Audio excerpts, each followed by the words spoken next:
Continuamos con esta primera lección y hoy vamos a mirar una sección que hemos titulado Los atributos de Dios. Esta primera lección, la que hemos visto su naturaleza, hemos visto las tres dimensiones que Dios creó. Ahora vamos a mirar lo referente a los atributos de Dios. En cuanto a los atributos de Dios, decimos entonces que su naturaleza espiritual contiene atributos y características únicas. Primero, Dios es trascendente.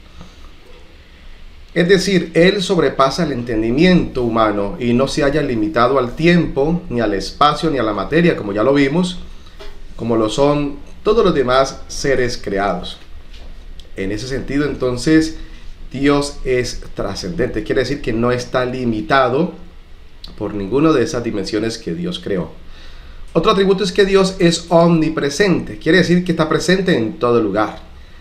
Es decir, debido a su naturaleza espiritual única, Él puede estar en todo lugar y en todas las cosas al mismo tiempo. Él es el único espíritu que es verdaderamente omnipresente. Es decir, está en todas partes, no como los demás seres que son creados, que solamente pueden estar en un solo lugar. Los seres humanos, los ángeles, incluso Satanás, todos se ubican en un mismo lugar.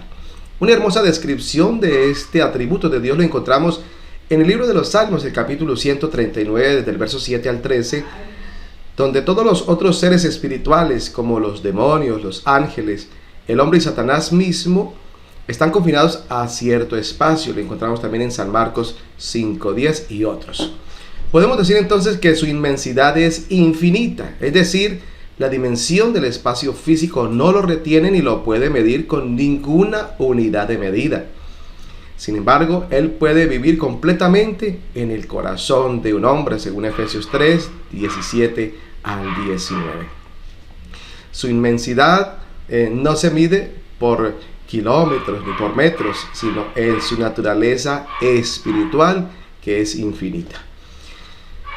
En ese sentido, podemos, por ejemplo, hablar de Salomón, quien reconoció la omnipresencia de Dios cuando él oró en la dedicación del templo, diciendo: he aquí los cielos de los cielos no te pueden contener, según Primero de Reyes 8:27, cuando él construyó ese templo tan hermoso.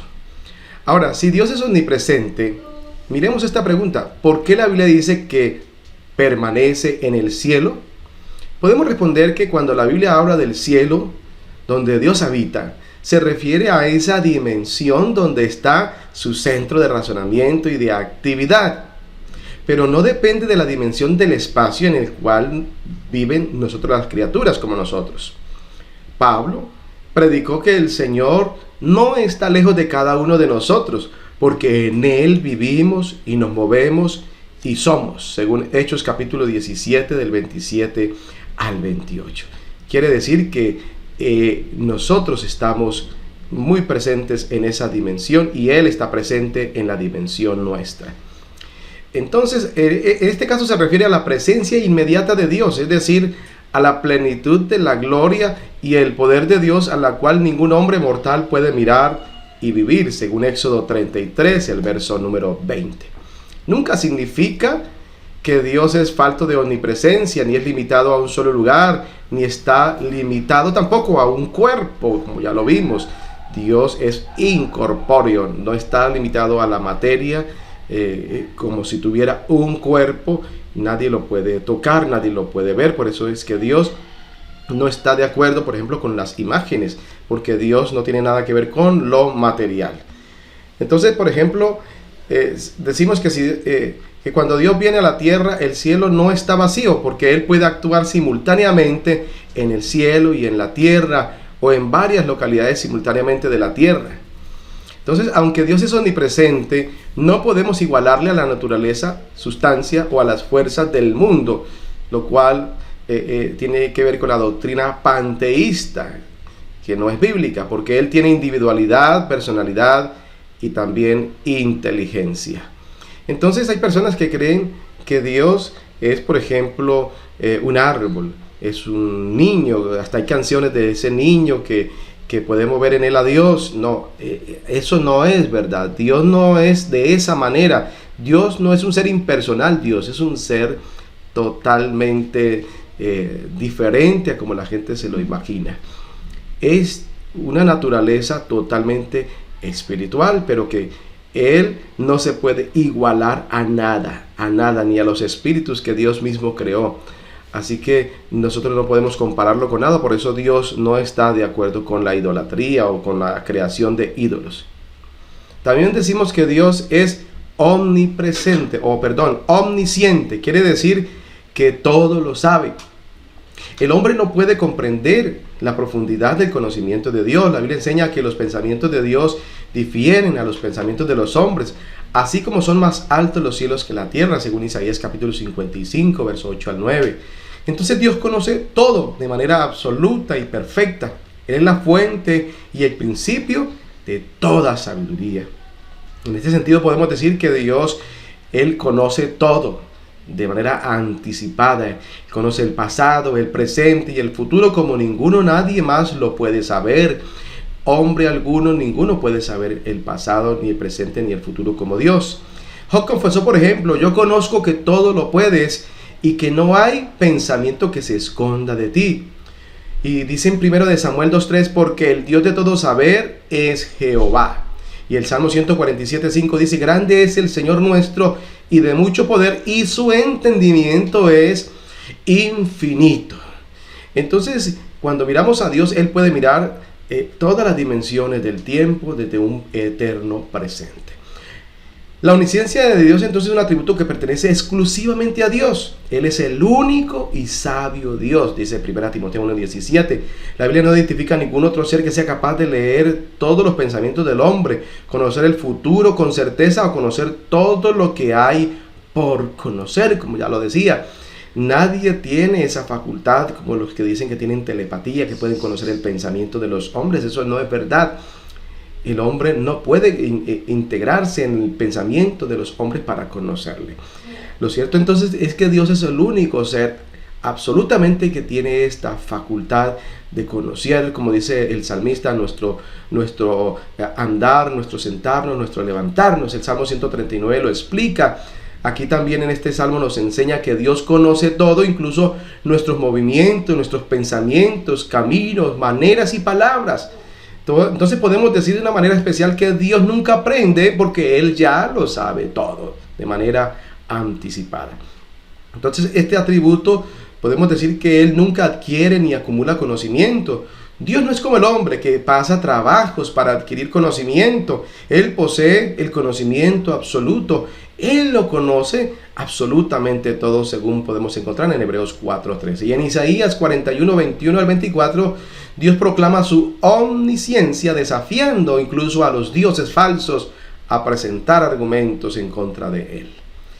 Pasemos a este otro atributo, que Dios es omnipotente. Quiere decir que Él es el todopoderoso. A través de la Biblia, Dios se identifica muchas veces como el todopoderoso.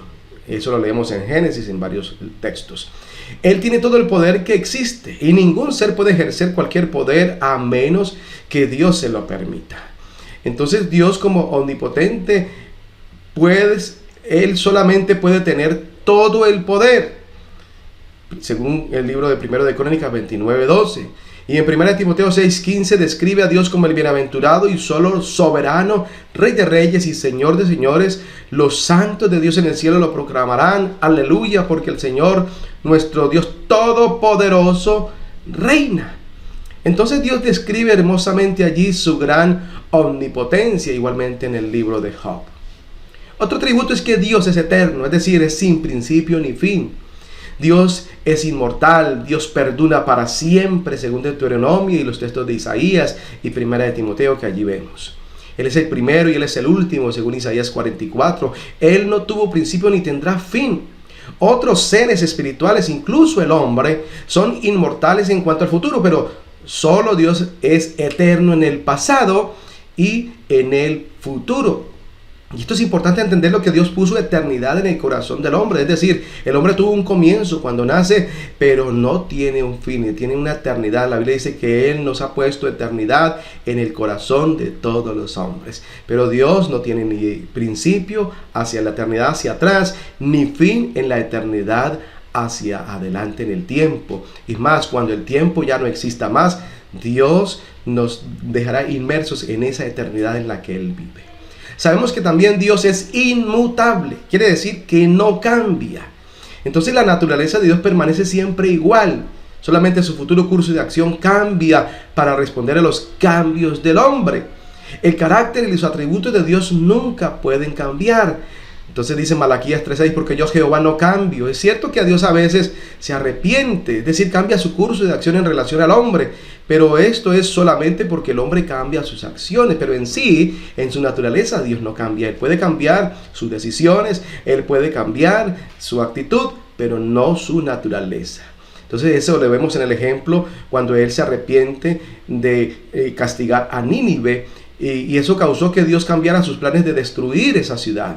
Además, la Biblia dice que a veces Dios se arrepiente en un sentido de entristecerse o de sentir pena, en vez de un sentido de cambiar de decisión. Entonces, ese es el Dios que tenemos, el Dios inmutable. Pero además, Dios posee individualidad, personalidad y racionalidad. Quiere decir que Dios es un ser inteligente, que posee una voluntad propia, según Romanos 9, y la habilidad de razonar, según Isaías 1. Él posee una mente inteligente. De hecho, que en eso es que nos parecemos nosotros a Él, porque nos hizo a su imagen. El hecho de que el hombre es un ser emocional indica que Dios tiene emociones, pues Dios creó al hombre a su imagen, según Génesis capítulo 1, el verso 27. Entonces, en este contexto podemos notar que Él posee muchas emociones, como el amor, el deleite, la piedad, la compasión, el odio al pecado y el celo por la justicia, según el Salmo 18, verso 19, y en otros textos más que miramos allí. Él es tardo en airarse, pero sí puede ser provocado a ira. Entonces, estas son todas condiciones emocionales, atributos emocionales en Dios, de los cuales nosotros también participamos porque Él nos hizo a su imagen. Entonces, ¿podríamos decir que Dios también puede ser contristado? Claro que sí. Y además de eso, bendecido. Por supuesto, sus emociones trascienden nuestras emociones, pero solamente podemos describirlo usando términos que describen las emociones humanas. Es decir, para nosotros poder conocer cómo es esa característica emocional de Dios, pues tenemos que mirar las nuestras. Y miremos entonces este atributo también que corresponde a Él, que Dios es santo. La santidad de Dios denota su magnificencia, su esplendor, su belleza y grandiosidad. Es decir, desde el punto de vista humano denota su absoluta pureza moral. Dios no puede pecar ni tolerar tampoco el pecado. Santo significa separado o apartado en el sentido de Dios. En este sentido, Dios está separado del hombre en dos formas. Primero, en naturaleza y carácter. Es decir, Dios es perfecto, el hombre es pecador. En espacio también, Dios está arriba y el hombre está abajo. Dios es celestial y el hombre es terrenal. Entonces, en ese sentido, tanto en su naturaleza como en ese espacio, Dios es diferente al ser humano, porque Dios es absolutamente santo y nosotros tenemos una santidad relativa. Ezequiel 38:23 dice: y seré engrandecido y santificado y seré conocido ante los ojos de muchas naciones y sabrán que yo soy Jehová. Isaías 6:3 dice: vemos su santidad en forma superlativa, y este texto es muy importante porque allí se repite la palabra santo, santo, santo, dando a entender no que hayan tres divinidades en Dios, como algunos toman de allí para decir eso, no, sino que la manera superlativa de decir santo para los judíos era repetir varias veces la misma palabra. En este sentido quiere decir que Él es santísimo. Santo, santo, santo, entonces significa que Él es santísimo. De esa manera, entonces, no estamos atribuyendo la santidad a un Dios trino, sino a un Dios único que es santísimo. Y por último, vamos a mirar esta tabla de los atributos morales de Dios. Quiere decir entonces que Dios tiene una naturaleza moral. Cuando hablamos de moral, quiere decir entonces de unas características emocionales, unas características muy similares a las nuestras.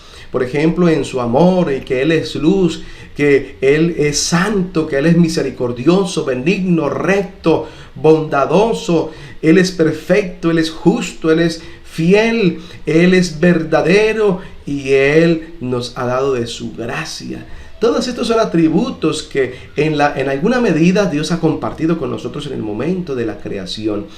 nosotros también, al tenerlo a Él, obviamente al vivir en sus caminos, entonces vamos a poder disfrutar de atributos de Él de una mejor manera que por causa del pecado no podíamos tener ni disfrutar, pero ahora en Cristo tenemos, como dice el apóstol Pablo, el que está en Cristo nueva criatura es decir, una nueva criatura dotado de todos estos atributos de Dios, pero de una manera más abundante, porque el pecado nos impedía vivir muchas cosas de estas, pero ahora las podemos vivir en Cristo porque somos nuevas criaturas en Dios. Hasta aquí entonces termina esta lección número 1 que hemos titulado ¿Quién es Dios? Le invito entonces para que desarrolle las actividades pertinentes a esta sección y nos la esté enviando, y así estaremos avanzando en este conocimiento de la palabra del Señor. Que Dios nos siga bendiciendo a todos.